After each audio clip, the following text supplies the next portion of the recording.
Hoy quiero hablaros de algo que considero muy importante. Hemos venido desarrollando con mi esposo cómo el reino de Dios afecta, trabaja en la vida de las personas. Él ha hablado más del reino y yo he hablado más de los efectos que tiene, cómo modifica distintas áreas de la vida. Y hoy quiero hablar de este tema, las decisiones responsables.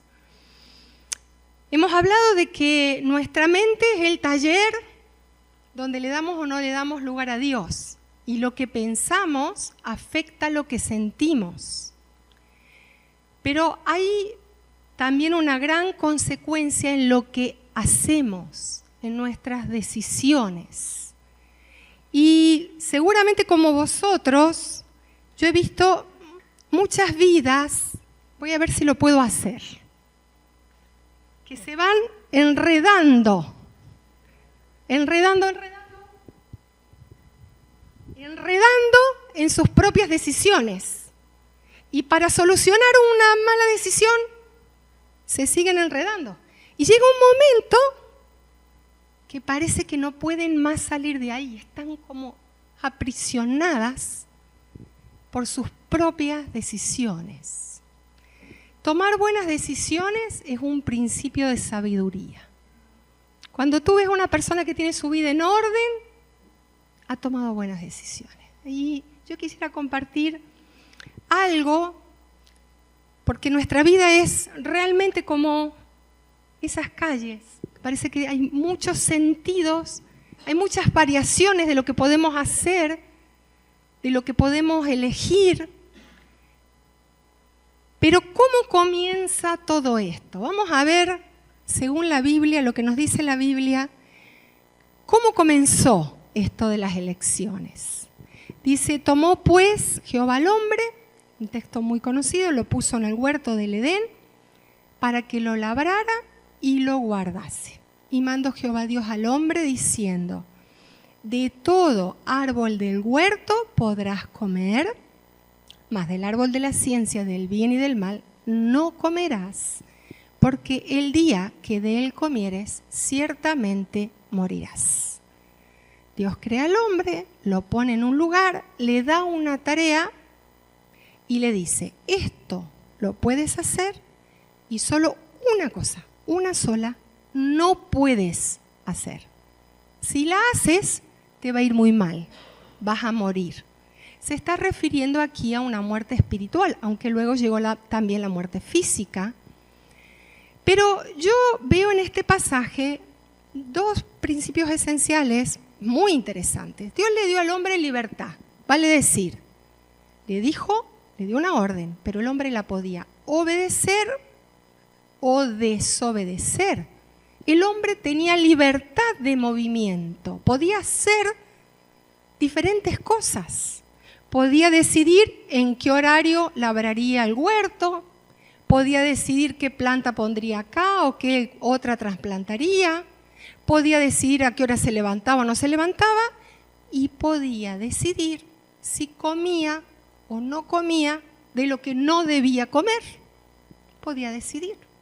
Entonces Dios le dio al hombre libertad. Desde la creación, el ser humano tuvo la capacidad de elección. Si tú tienes una máquina, la máquina no elige. Tú le ordenas y lo hace, a menos que esté rota. Si la máquina funciona bien, no puede decidir. Pero nosotros no somos máquinas. Nosotros sí podemos decidir. Y en realidad continuamente estamos tomando decisiones.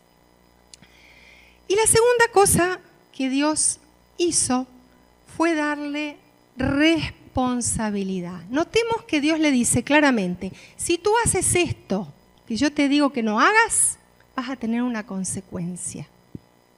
Tienes responsabilidad sobre tu decisión.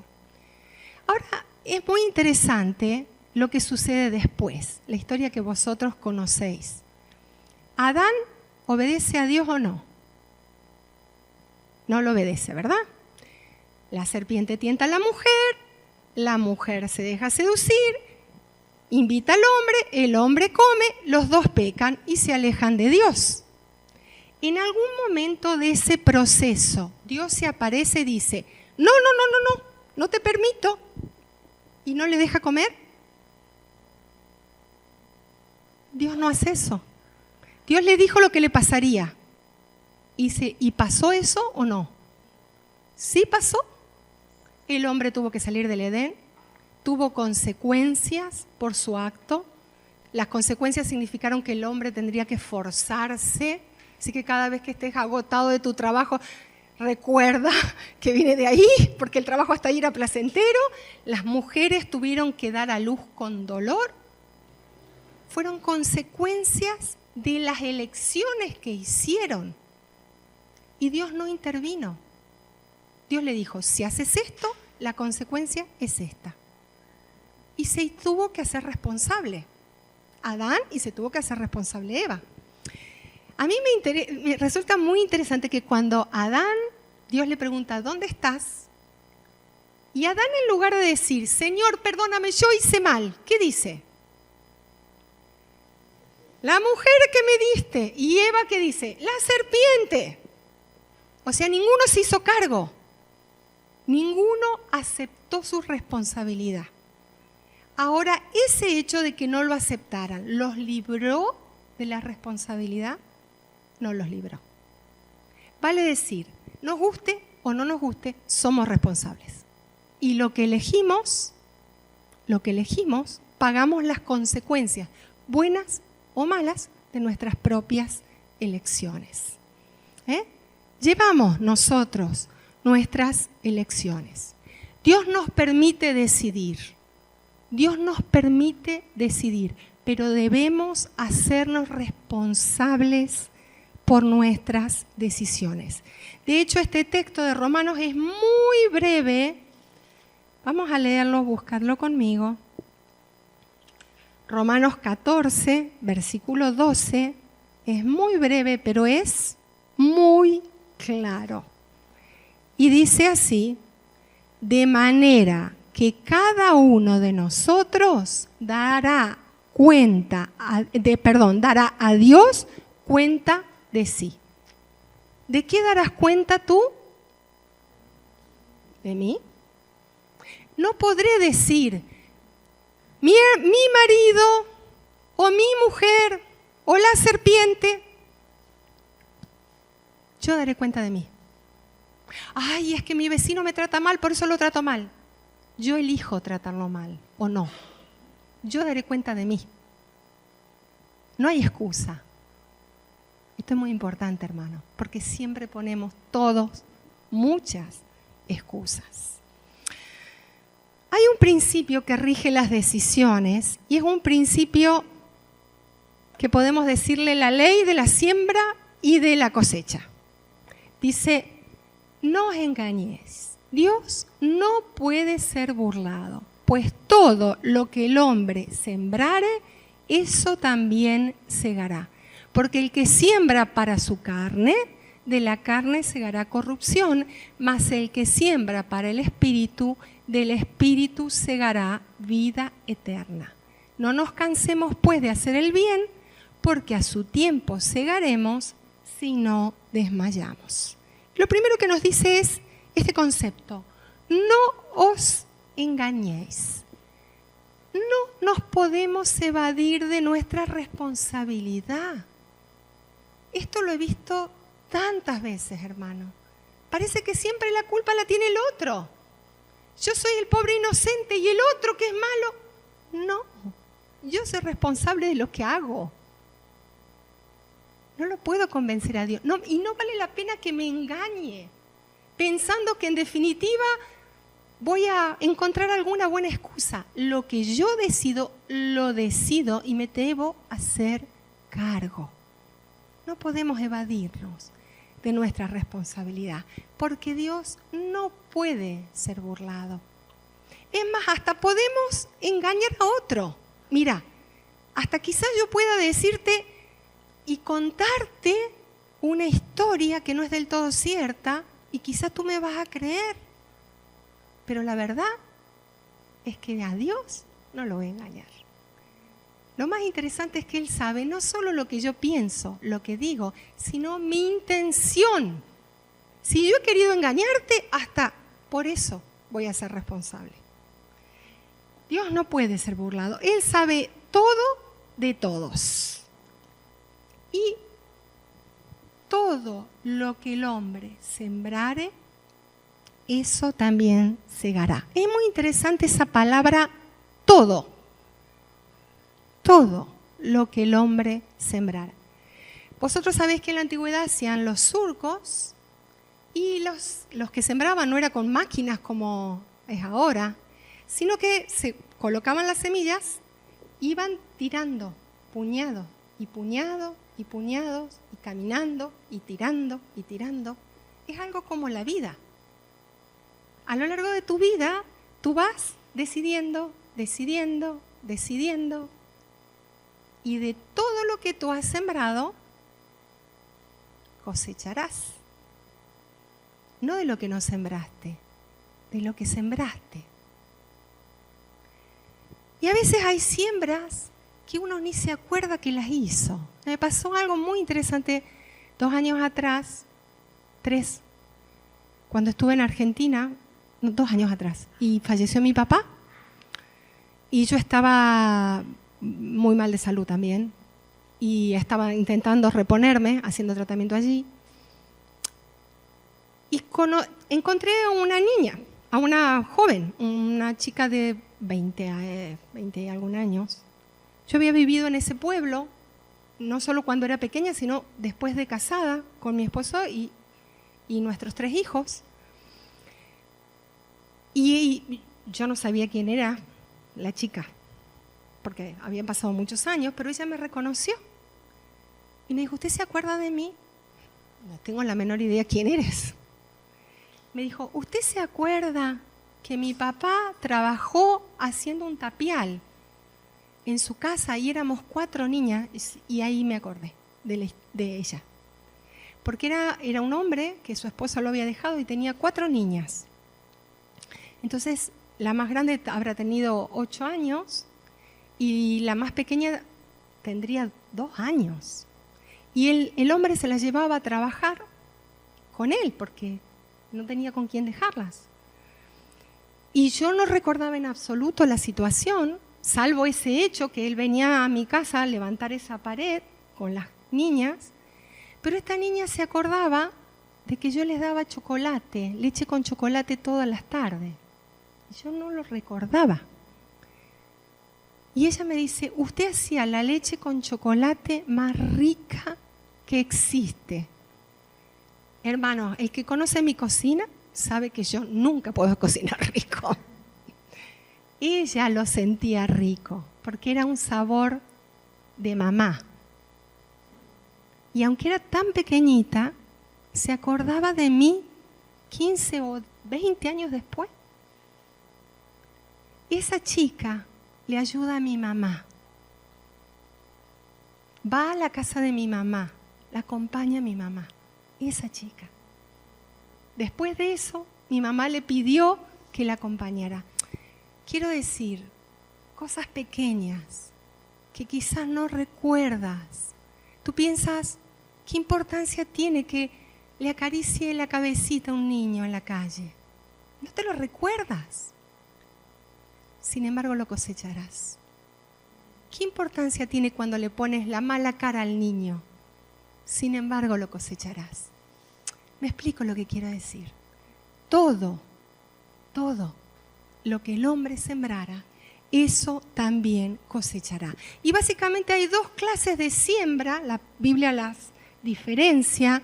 Una siembra es para la carne, estos pequeños actos, ¿no? ¿Qué hablábamos?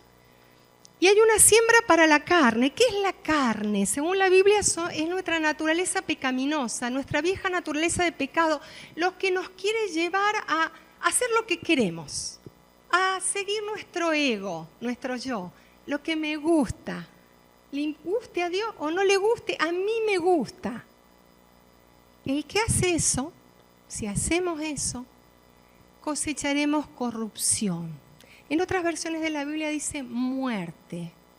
Corrupción sería algo como podredumbre.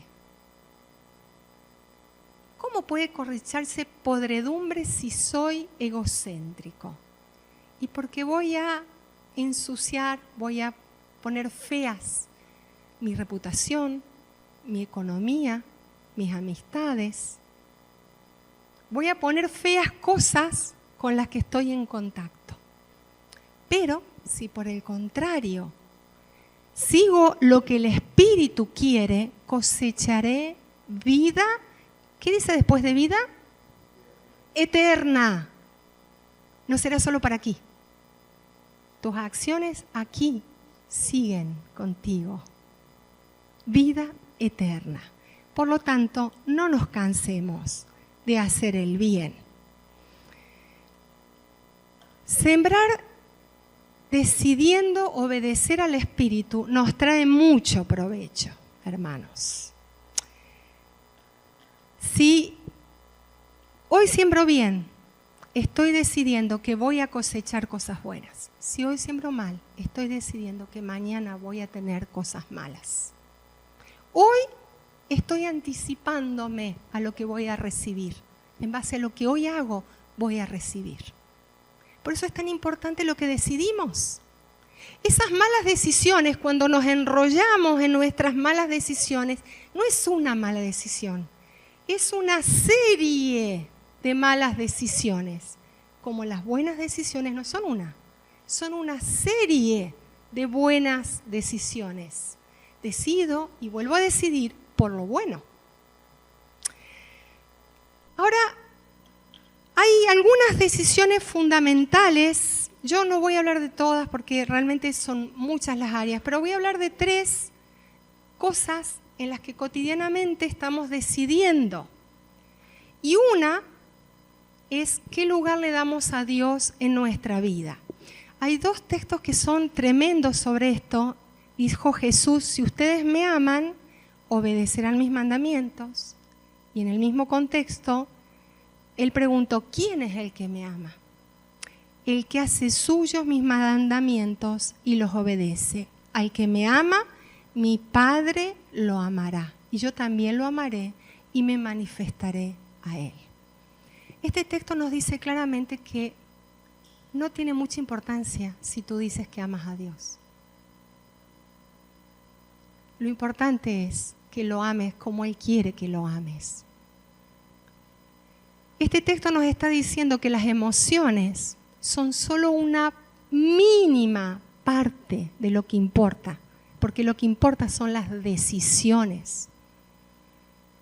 ¿Conocéis el refrán? Que las palabras se las lleva el viento, las acciones no. No tiene sentido que le digas a Dios que lo amas, si no le vas a hacer caso.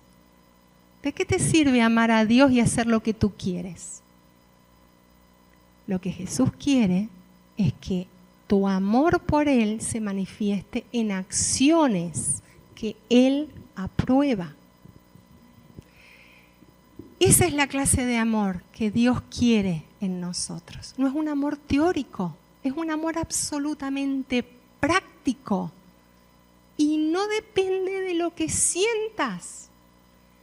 Hoy no tengo tanto amor por el Señor, pero igualmente voy a saludar a mi vecino. Sí tienes amor por el Señor.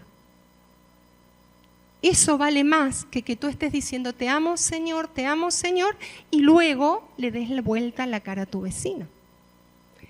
Entonces, si nosotros tomamos esta primer gran decisión de poner a Jesús en el control, de amarlo del modo que Él quiere, todas las demás decisiones las podemos encauzar tan fácil. Pero si nosotros no ponemos a Jesús en ese lugar, difícilmente podamos decidir bien.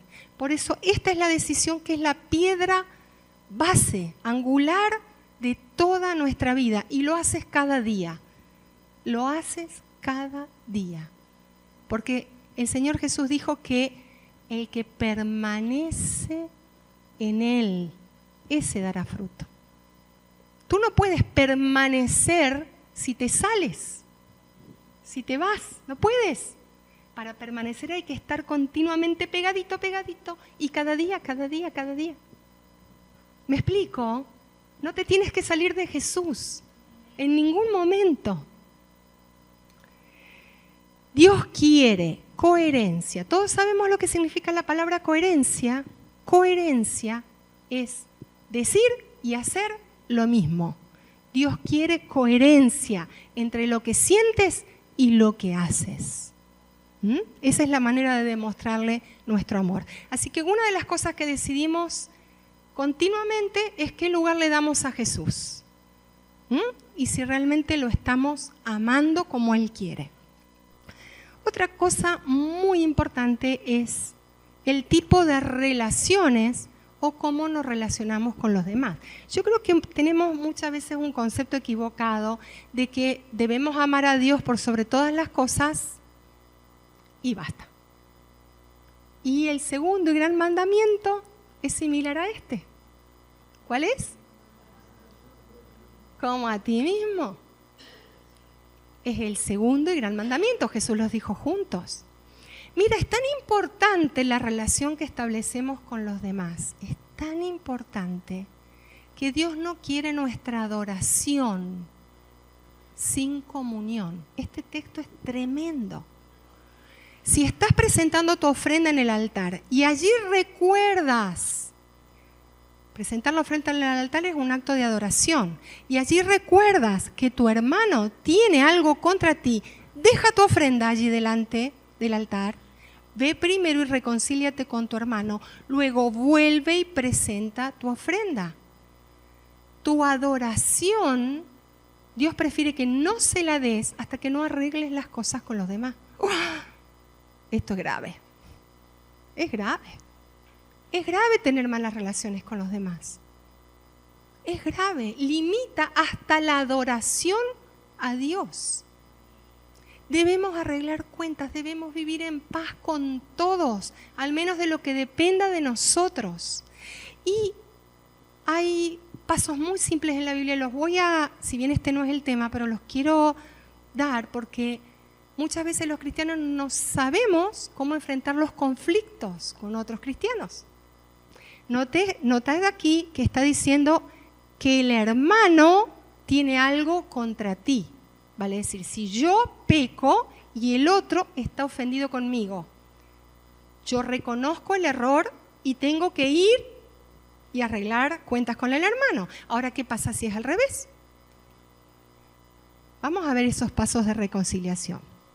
Por tanto, si tu hermano peca contra ti, no ya si yo pequé contra el hermano, sino si el hermano pecó contra mí, ve y repréndele estando tú y él solos. ¿Qué tengo que hacer también? Lo primero que dice, ¿qué tengo que hacer? Me quedo enojado. ¿Dice eso? Me quedo callado. ¿Dice eso? Le doy vuelta la cara. ¿Dice eso? No. ¿Qué tengo que hacer? Ve. Ve. Si tu hermano está enojado contra ti, ve. Y si tú estás enojado contra tu hermano, ve. Que no hay excusas acá, hermano. No hay excusa. No se puede dejar un conflicto entre personas que son creyentes. No se puede dejar. Tienes que ir. ¿Para qué? Repréndele estando tú y él solos. Si te oyere, has ganado a tu hermano. ¿Cuál es la finalidad? ¿Para qué lo hago? Para ganar al hermano, para restablecer la comunión. ¿Cómo lo hago? A solas, para no avergonzarlo. A solas, no lo expongo. Voy y aclaro, mira, tú hiciste esto, ¿qué es lo que significa? Tú hiciste esto, me dolió, ¿por qué lo hiciste? Voy a tratar de encontrar la manera de volver a ser uno con mi hermano. Y si el hermano tiene buen corazón, y es mi experiencia que en la absoluta mayoría termina aquí, hay una reconciliación. No hubo chisme, no hubo malestar en la iglesia, se solucionó el conflicto y estamos en paz. ¿Qué pasa si no es así? Si el hermano está pecando y está que quiere seguir pecando. Bueno, entonces voy a tener que ir con otros para que no sea solo mi palabra, para que vea que hay otros que también lo aman, se interesan por él y quieren ayudarlo. La ley de Moisés decía que en boca de 2 o 3 testigos consta toda acusación. Entonces, no podemos acusar por acusar. Tiene que haber 2 o 3 personas más que escuchen, que traten de justamente reconciliarse, de hacerle ver el error. Ahora notemos que cuando llegamos a este segundo punto, ya el hermano está persistiendo en un pecado. No es una diferencia de opiniones, hay un pecado en el cual quiere persistir. Entonces justifica hacer ese segundo paso. Si no escucha, ya hay que llevarlo a la iglesia. Ahora, tú no vas a llevar a la iglesia una cosa banal, una cosa sin importancia. Tú vas a llevar a la iglesia si hay un pecado. Es un pecado que realmente la persona no quiere dejar. Entonces ahí la iglesia habla. Y solo cuando la persona no quiere ir ni a la iglesia, recién se la separa de la comunión y se la tiene por gentil, vale decir, lo que no es del pueblo el que no era del pueblo de Dios, y por publicano, el que era un aprovechador, un insensible, un oportunista.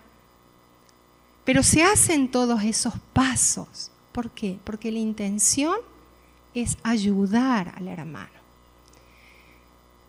En mi experiencia, muy pocas veces se aplica, y hablo que en general todos tratamos de esquivar el hablar, pero es exactamente lo contrario de lo que hace bien. Tenemos que hablar. No te guardes. Si algo te ofendió, no te guardes. Arregla, habla, busca la paz. La iglesia tiene que estar una. Recuerda que si no estamos en unidad, ni nuestra adoración es bien recibida. Entonces esto es un tema importante. ¿Cómo manejamos nuestras relaciones? Tiene que ver con esto. Tenemos que darle importancia a las relaciones con los demás y tenemos que seguir estos pasos.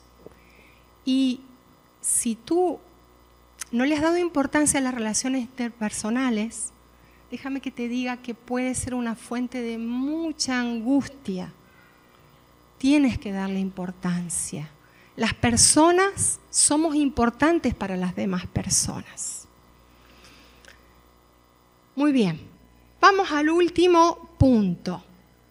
Decidimos también cómo usamos los dones, los talentos, lo que la Biblia llama como la parábola de los dones o de las minas, y está en Mateo y en Lucas. Pero vamos a leer la de Mateo, Mateo 25, del 14 al 30. Jesús está hablando de muchas parábolas en esta parte de la Biblia que tienen que ver con el final de los tiempos. Seguramente recordáis que una parábola es una historia que representa otra cosa. Se cuenta una historia, pero esa historia tiene un significado espiritual. Dice en el capítulo 25, versículo 14, porque el reino de los cielos es como un hombre que yéndose lejos llamó a sus siervos y les encargó sus bienes. A uno les dio 5 talentos, a otros 2, a otros 1, cada uno conforme a su capacidad, y luego se fue lejos. Y el que había recibido 5 talentos fue y negoció con ellos y ganó otros 5 talentos. Asimismo, el que había recibido 2 ganó también otros 2. Pero el que había recibido 1 fue y cavó en la tierra y escondió el dinero de su señor. Aquí tenemos 2 representaciones, digamos. El hombre que se fue lejos indica a Jesús. Él vino, su primera venida fue como Salvador, vendrá su segunda venida como juez. Y aquí dice que pasó mucho tiempo entre la vez que estaba y la vez que volvió. Pasó mucho tiempo, vale decir, fueron muchas decisiones que se tomaron a lo largo de ese tiempo. Y las personas a las que les dio los talentos, que eran monedas, era dinero, esas personas nos representan a nosotros. Tenemos diferentes talentos, tenemos diferentes sumas de dinero, diferentes habilidades, diferentes capacidades, tenemos diferentes posiciones económicas, tenemos diferentes bienes. Pero todos esos bienes, esas cosas, esos talentos, no son de nuestra propiedad. Y esa es la primera cosa que salta aquí. Dice, después de mucho tiempo vino el señor de aquellos siervos y arregló cuentas con ellos. ¿Por qué? Porque los talentos no eran de los siervos. Los siervos podían usar los talentos, podían comerciar con ellos, podían vivir de ellos, pero no eran suyos. Los administraban. Hermano, este concepto es tremendo. Nada de lo que tú tienes te pertenece de verdad. Tu tiempo, mañana puedes no tener más tiempo. Tus bienes, mañana puedes no tener más bienes. Todo es de Dios. Te los presta, no es tuyo. Tú los usas, los administras, pero no te pertenece. Solo eres administrador, mayordomo, no es tuyo. Nada de lo que tú tienes es tuyo. Dice,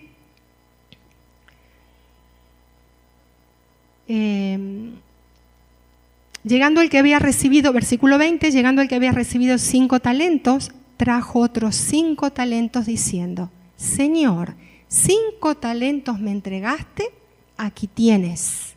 He ganado otros 5 talentos sobre ellos. Y su señor le dijo, bien, buen siervo y fiel, sobre poco has sido fiel, sobre mucho te pondré, entra en el gozo de tu señor. Llegando también el que había recibido 2 talentos, dijo, Señor, 2 talentos me entregaste, aquí tienes. He ganado otros 2 talentos sobre ellos. Su señor le dijo, bien, buen siervo y fiel, sobre poco has sido fiel, sobre mucho te pondré, entra en el gozo de tu señor. Notemos que el que tenía 5 talentos ganó el 100% de lo que tenía. Hizo rendir, duplicó la cifra de lo que tenía. El que tenía 2 talentos, ¿cuánto dio? Lo mismo. Fíjense que dice, el que tenía 2 talentos me entregaste, aquí tienes, he ganado otros 2 talentos sobre ellos. Vale decir, estos 2 siervos tenían diferentes cantidades, pero la proporción de lo que habían ganado era igual. Los 2 habían ganado 100 veces, 100% de lo que les habían dado. Los 2 habían multiplicado lo que les habían dado. Ahora comparemos lo que el amo les dice. ¿Qué le dice al que tiene 5 talentos? ¿Qué le dice? Bien, buen siervo y fiel. ¿Y al que tiene 2 talentos? Bien, buen siervo y fiel. O sea que lo que les importaba, ¿qué era? ¿Qué le importaba al dueño? ¿La cantidad o la fidelidad? La fidelidad. El hecho de que se ocuparan en hacer rendir los talentos indicaba fidelidad. Indicaba que el Señor les importaba, que querían agradar al Señor, que estaban dispuestos a sacrificarse y a tomar muchas decisiones para dar al Señor lo que merecía. En cambio el otro dice, llegando también el que había recibido un talento, dijo, Señor, te conocía que eres hombre duro, que ciegas donde no sembraste y recoges donde no esparciste, por lo cual tuve miedo y fui y escondí tu talento en la tierra. Aquí tienes lo que es tuyo. ¿Qué había hecho este hombre? Había dicho, mejor no me arriesgo, mejor ni lo intento, lo voy a guardar, no sea cosa que me equivoque. y así no tengo que trabajar, mejor lo guardo. Pero asimismo, él se dijo, este es un hombre duro, vale decir, se puso una excusa. Y cuando se enfrentó al Señor, le dijo toda la excusa. Tú eres un hombre duro, que pides lo que no sembraste, que no sea cosa que me equivocara, mejor no hice nada. Era una decisión no hacer nada. ¿Y el Señor qué le dijo? Siervo malo y negligente. Negligente, indolente, vago, haragán. No fue fiel. El problema no era que le diera uno más, un talento más. El problema es que ni los intereses, no había tenido cabeza ni para usarlo para los intereses. ¿Qué es lo que quiero deciros, hermanos? Todo lo que tenemos es un regalo, un préstamo que tú tienes ahora y un préstamo que tú tienes que hacer producir. Tú rendirás cuenta por todos los dones espirituales que tengas. Tú rendirás cuenta por la administración de todos tus bienes. Tú rendirás cuenta por todo el dinero que Dios te dio y usaste bien o mal. Tú rendirás cuenta de tus hijos y cómo los criaste. Tú rendirás cuenta cómo usaste tu tiempo, de cada cosa. Tú decides y tú cosechas la respuesta del Señor. Este siervo infiel, aunque dio toda la excusa, ¿el Señor le creyó o no le creyó la excusa? No le creyó, no le sirvió, el castigo fue igual. No nos hagamos excusas, hermano. Hagámonos responsables de nuestras decisiones. Yo decido y yo me hago cargo. Me hago cargo de todo lo que decido. Y eso es correcto. Y si yo pongo a Cristo como el Señor de mis decisiones serán según su voluntad. Perdón. Dios evalúa la fidelidad de nuestra administración porque su evidencia revela la lealtad de nuestro corazón. Cuando sumamos pequeñas decisiones equivocadas, llegamos a situaciones verdaderamente complicadas. A veces te has sentido como este señor, te encuentras atado de malas decisiones. Lo que ya decidiste no lo puedes cambiar. Lo que vas a decidir de ahora en más, sí lo puedes cambiar. Entonces, no elijas lo que sea más fácil. No elijas lo que sea cómodo, elige lo que te conviene, lo que es mejor, lo que Dios quiere. Que Jesús sea el Señor de tus decisiones. Y así serán buenas decisiones. ¿Estás de acuerdo? Vamos a tomarnos esta semana para reflexionar sobre nuestras decisiones. ¿Qué os parece? ¿Cómo he estado decidiendo? ¿Cómo he estado viviendo? En todas estas áreas y en muchas más que estoy decidiendo todo el tiempo, vamos a orar que el Señor nos ayude a decidir lo correcto. Señor, tú sabes y nos conoces bien. Tú me conoces cuando me levanto, cuando duermo, cuando me alzo, como dice tu palabra. Tú sabes todas las malas decisiones que cada uno de nosotros ha tomado. Pero, Señor, queremos hacerlo mejor. Queremos tomar buenas decisiones. Queremos que tú seas el Señor de nuestras decisiones. En esta hora, háblanos e inspíranos. Que podamos ver los errores que hemos cometido y que podamos cambiar. Que nuestras decisiones realmente te glorifiquen. Y que podamos vivir pensando que vamos a cosechar cada pequeña decisión que tomemos. Ayúdanos a hacer las cosas bien en el futuro, en el nombre de Jesús. Amén.